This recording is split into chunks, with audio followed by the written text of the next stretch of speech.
You guys all set? Feel anything? Okay. All right.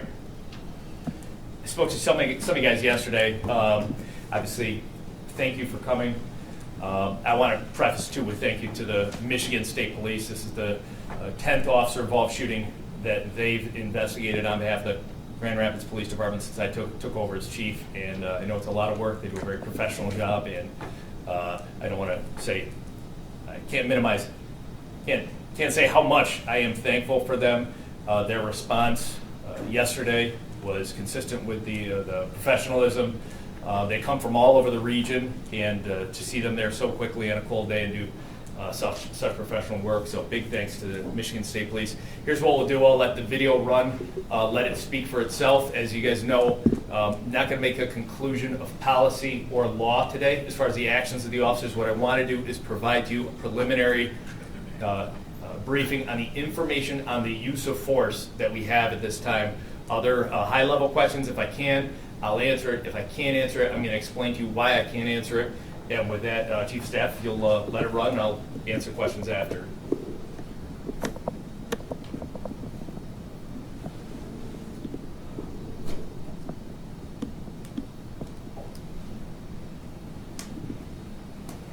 And as I mentioned yesterday, this was not a traffic stop. This was an individual who was out on the street and was known to these officers. You will hear, or you won't hear, the individual's name because it's edited out at this point in time. But what you're hearing is the officers calling him by his first name because these officers are familiar with him. So.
Traffic stop, Glen Reverse.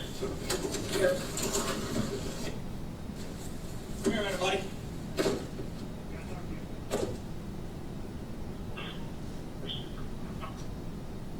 Stewart in first. 6714.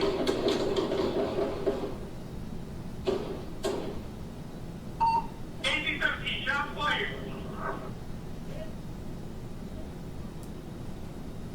Shots fired.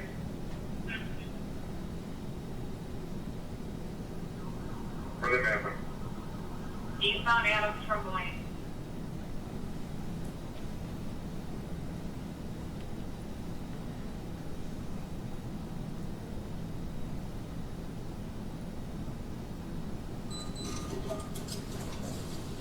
Take out that traffic stop.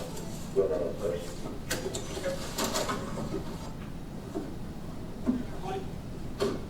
Gotta talk to you.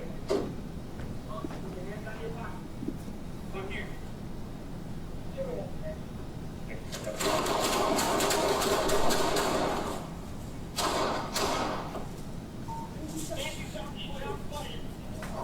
Are you hit? No, are you hit? Shots fired. Reloading.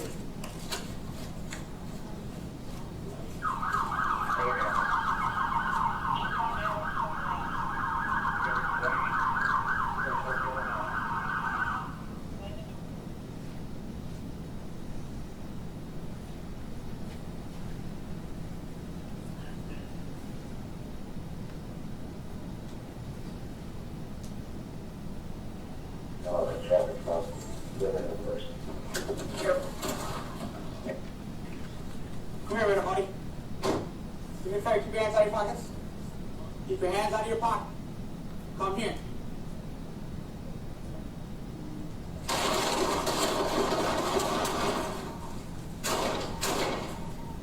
$18-17, shots fired. Your head? No. 18-17 is me. He's going eastbound on the alley off of Blaine, just south of Adams. Officer, what time call? All right, so those are the three videos. Oh, sorry, one more thing. You see the injury to this incident? Miraculously, squad car was hit once. As you can see, the flat tire. This was a couple houses in from where you last saw the individual running.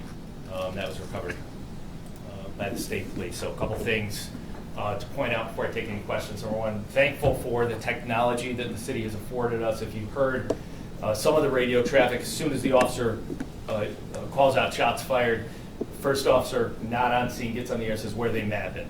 Means where on the map to the dispatch center upstairs, where are these officers at so we can get our backup there. You could hear the siren coming before the video finished. You know those officers were very close by. They were able to set up a perimeter very closely and apprehended that individual. Just minutes later, not only did they end up locating the firearm, but he was arrested before he made it east of Kalamazoo, which would have been the next block over. So the response was excellent, including response from sister agencies. I know East Grand Rapids was there very quickly, and Michigan State Police as well. So thankful for them. Very thankful that my police officers were not injured. If you watch this video, I know we're going to share it with you. I think we're going to share it in a Dropbox for you. I've watched it several times, and it is, even with 25 years of experience in dealing with traumatic situation, it is a stark reminder how quickly a situation can go from mundane to deadly dangerous. Kudos to these police officers, one of whom is an officer in training, 6 weeks on the street with a field training officer. They without coming to a conclusion of criminal law or policy, from what I saw, I am very proud to be the chief of this organization, and very thankful that these two officers are okay. And the criminal justice system, the goals of putting somebody behind bars: deterrence, retribution, rehabilitation, and keeping people in prison who should not be on the street, incapacitation. And in this case, I am so thankful that an individual who was willing to, when approached by police officers, turn and attempt to murder two police officers, is now off the street, and hopefully will be off the street for a very long time. This is exactly what we're asking those officers to do. This is the south end of the city where this happened. If you think about it, just since August, we've had murder on Umatilla of a young man. We've had those two murders on Diamond in August, in September. Down at McKay J.C. Park. These have been all just the past few months. We get a lot of complaints about different things in the city as far as crime, but I've said since day one, violent crime, especially violent crime against our young people, is our top priority, and these officers are out proactively taking illegally possessed guns off people. Statistically, 1-2 times every day. Very professionally, very well done. That's what they were out doing yesterday. I'm so thankful they weren't hurt. I'm so thankful that this gun is off the street. I'm so thankful that this individual will be held accountable. And I tell you, usually it's difficult for me to stand up here when we're talking about tragedies with people dying. This was a good day for the city of Grand Rapids yesterday. It was a very good day for the police department. It highlighted how excellent our training is. And this individual is behind bars hopefully a very long time, and hopefully when he comes out, he's a changed person. Hope this stands as a stark reminder. The sacrifices that these police officers are making on the street every day, and just the positive impact that they're having in the community. If this didn't happen yesterday, if they weren't taking this gun off the street yesterday, it's very possible I could be talking today about another murder committed by that individual with that gun. I'll take any questions you have at What's this the time. arraignment information, Chief, and also where was the gun stolen? Say that again. The arraignment information? Arraignment information, so we don't have that yet, and I know I sometimes sound like a broken record, but we hand off the criminal investigation, in this case, not only the investigation of the use of force by the officers, but the Michigan State Police, to make it one sort of seamless investigation, have taken over the entire investigation. I did speak briefly to the lieutenant in charge today, not about the facts of the case, just a status. He said they've been in contact with the prosecutor. They do not have an update for me at this time. When they do have an update, it'll probably come for them, but I'd be happy to share it with you at this time. Do you know whether or not the suspect's Where gun did you say the gun was stolen? We have not even considered, because we did not recover the gun. I had that picture of the gun that my personnel took on scene. And actually, if you look at it, you can see part of the serial number. We haven't tested the gun. We don't have possession of the gun in a way that we're going to be able to tell if that's the same gun that was stolen. This subject was suspected of a theft of a gun crime on the south end of the city. Can you talk about his criminal history? Unfortunately, I can only talk so much of his criminal history because he's 18 years old. So what I'm not prepared to do is talk about any potential juvenile history. Not permitted to by law, so I can just tell you, as an adult, he was known by the field training officer in this case. He's known by the officers in that neighborhood, and again, was a suspect as an adult in the theft of a firearm. Do you know how many shots were fired in total, and if you could describe between the suspect and your officer? So preliminarily, and I didn't get the official round count from MSP, but from watching this video several times, this is from my experience, it looks as though the offender fired 4 shots at the officers. One of the officers replied with 7 rounds, one replied with 2 rounds. Are you aware of any homes that were hit during this exchange of guns? I know at least one building was hit. I believe it was a residence that was hit. Thankfully, no individuals were injured. Hit You know by what- officers' bullets? Well, or it's by very the very possible. Yeah, it's very possible, but I don't know. Okay. Yeah. And for the body camera footage, if you don't mind, which one is a supervisor and which one is a trainee? In this case, the driver was in training. Okay.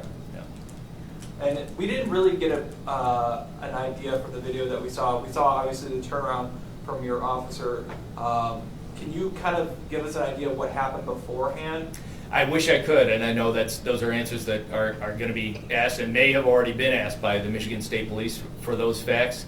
Really, what I've shared with you is all I know. I know the background from the GRPD side that this individual, now that I know his identity, I know they have an officer safety caution out for him, that I know the officers in that neighborhood are familiar with him. I know that I do not exactly know what happened prior to this, but that's all going to come out in the investigation by Michigan State Police. Is that because the camera doesn't record that early enough? Or That's right. So body-worn camera and in-car cameras, I believe it's a 30-second buffer. So if you'll notice from the in-car camera does not have sound during the buffer. So the first few seconds where there was no sound, that's because the officers hadn't turned the camera or the lights on, which activate the camera, on yet. So it only goes back 30 seconds, and it's not enough for me in context to tell what happened. So if anything, you're going to need the officer's description of what happened before. Say that one more time. You're going to need the officer's description.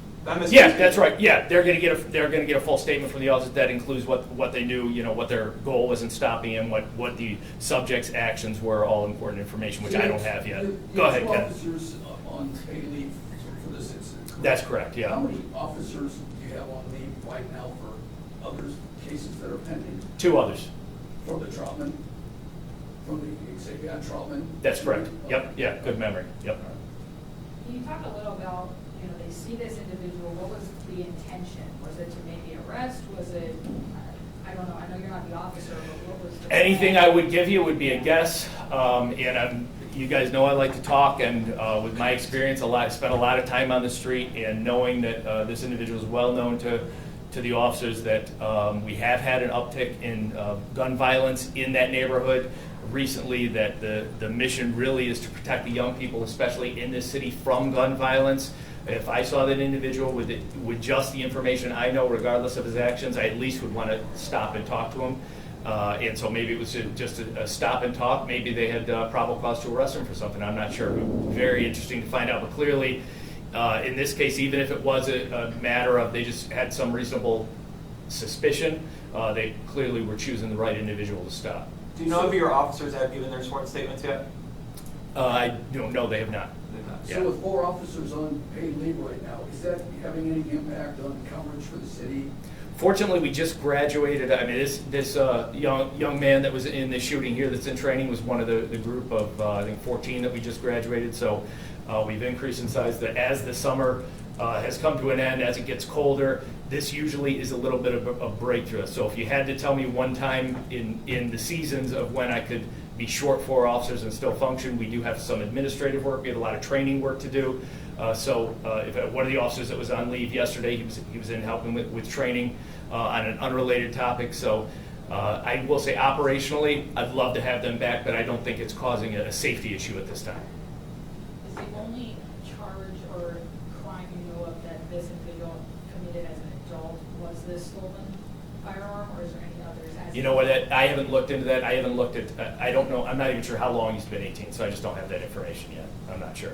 I know you've Yeah. mentioned it a couple of times, but you know, this individual was 18 years old. He's out on the street, he has a gun, you know, he's allegedly firing it at officers. And you are so big on, you know, lowering the crime rate for the youth in the city and, you know, getting the guns out of the hands of kids. Yeah, and part of it is what I've said so many times, you know, the police, we're very good at investigating crime. We're very good at responding time to crime. You can see we're good at taking guns off the street, usually without even any level of force on this. But we really need the additional adults in the city of Grand Rapids to stand up, and I'll call him an adult because he is, but 18 years old, that's a young man.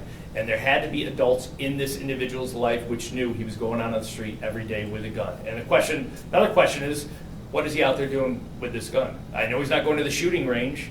I know it's not legally possessed. So there have to be people in this young man's life that know that he's going out every day with a gun. And we need more adults to stand up and be parents, be parent figures in these young people's lives. Now, I mentioned the goal of incapacitation, and it is important to me to get this young man off the street and behind bars because he was willing to murder 2 of my police officers, and I'm sure he was willing to murder other individuals with his actions. You can see the complete and total disregard for human life.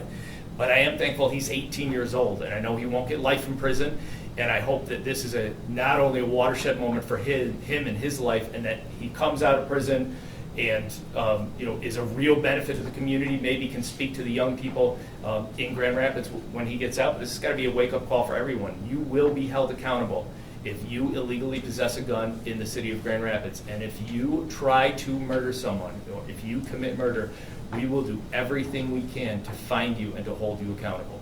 I know you don't have possession of that gun. Maybe you already answered this question, but what kind of gun? You know? I can't. It looks. It's definitely a semi-automatic. From the picture that we shared with you, you can see it has a slide on it, a feature of a semi-automatic handgun. It looks to me to be a standard, like something like a police officer would carry. But I don't have the make, model, serial number, anything like that. Do you have to ask MSP to run a forensics test on that gun to see? Fortunately, so we had the conversation with MSP leadership yesterday, and it was really a question now that, every officer involved shooting is a little bit different. Here we don't have anybody hit, so we have a little bit more flexibility as far as how we investigate it. So that the offer was, do you want to split this up? Should we do the officer involved shooting part? And Grand Rapids Police, should they do the section of how we hold this young man accountable for shooting at police officers? Made a determination efficiency-wise in getting it done. They're going to take the entire investigation, start to finish, and so they're going to do all of that. We don't need to tell them anything. They're very good at what they do. They're going to be running. If they haven't even tested it already, I'd be surprised. I'm sure they have that information already. What kind of charges would you like to see? Obviously, you said MSP is handling that. Is there charges you specifically? Assault with intent to murder is what I assume, and would be very shocked if those charges weren't filed. I know you spoke yesterday and you mentioned today multiple crimes in this general area over the past couple of months. Any indication this person could be connected to any of those? Well, it's a type of individual that's willing to pull the trigger and to take another human life. There's very few of those individuals in the city of Grand Rapids. I'm thankful that we're even one less homicide this year than we were last year, but even said this at last night, at probably about 9 o'clock, we had a young person shot in the area of Martin Luther King and Eastern. not very far from where this happened. So these individuals are still out there. It is not the same level of violence as we've seen in years past. I'm thankful for that, but we have to keep making progress. It's possible that this individual is involved in other reported crimes or even unreported crimes, and we're going to do everything we can to get to the bottom of it and see if there are other things to hold him accountable. We certainly will. You talk about, Oh, he was in that area just walking around. He lived there. Do you know why he was there? I don't. The only connection I know from my experience that he has to that area, I know that he frequents the area because I know that the police officers in that area are personally acquainted with him, literally on a first name basis. and does he live near there? I mean, That I'm not sure where he lives, whether he grew up there, whether he lives there now. I just don't know. And you would talk about seizing guns, getting guns off the street. Yep. You guys have any stats on how many guns you've removed from the streets? It's over 400. Yeah, I can give you the up to date up till October. I can have Jen, whoever Jen is, I can have Jen send that out to you. I've been updating the Public Safety Committee every month.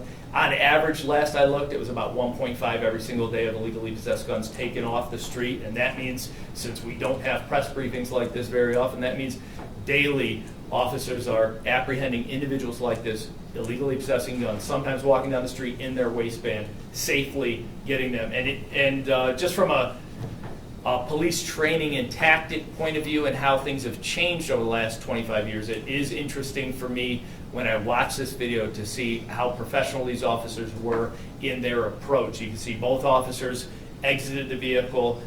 They did not bum rush this young man. They did not run up to him. They did not try to tackle him.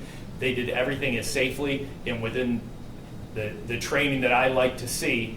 This is night and day different from how it was 25 years ago when I was a police officer, and I think that's a testament to the safety that these officers now are unharmed.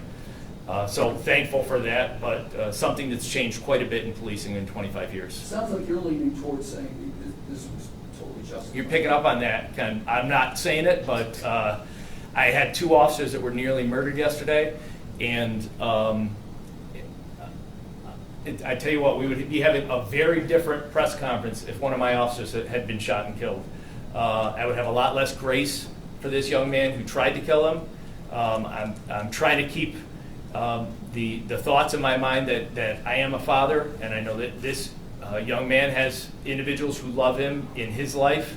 I really hope this is a watershed moment for him, that this is the time that he turns the corner, that he does good in his life from this point forward, because I would not be talking about forgiveness if one of my police officers was dead today. How are your two officers doing now, today, 24 hours later? Well, I'll tell you, I have not spoken to them today. I want to let them get rest. I know we have a great peer support system here.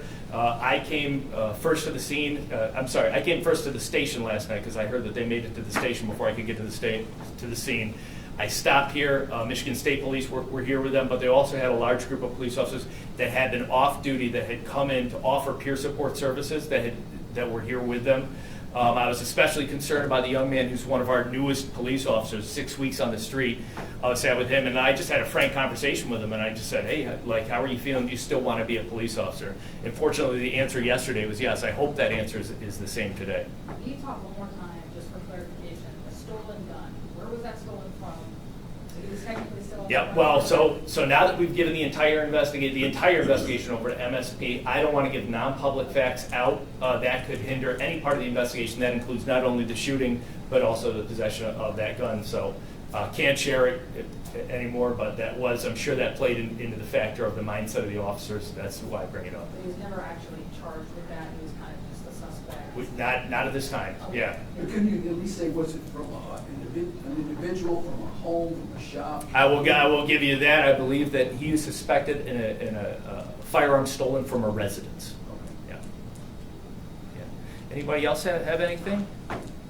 I want to thank you guys for coming and having this conversation, and I'm sure I'll talk to you guys very soon, hopefully about something very happy. But I do want to reiterate, this could have been a very tragic discussion today, and very thankful that the police officers are okay and that everyone else on the south end of town is okay there too. So thank you guys for coming.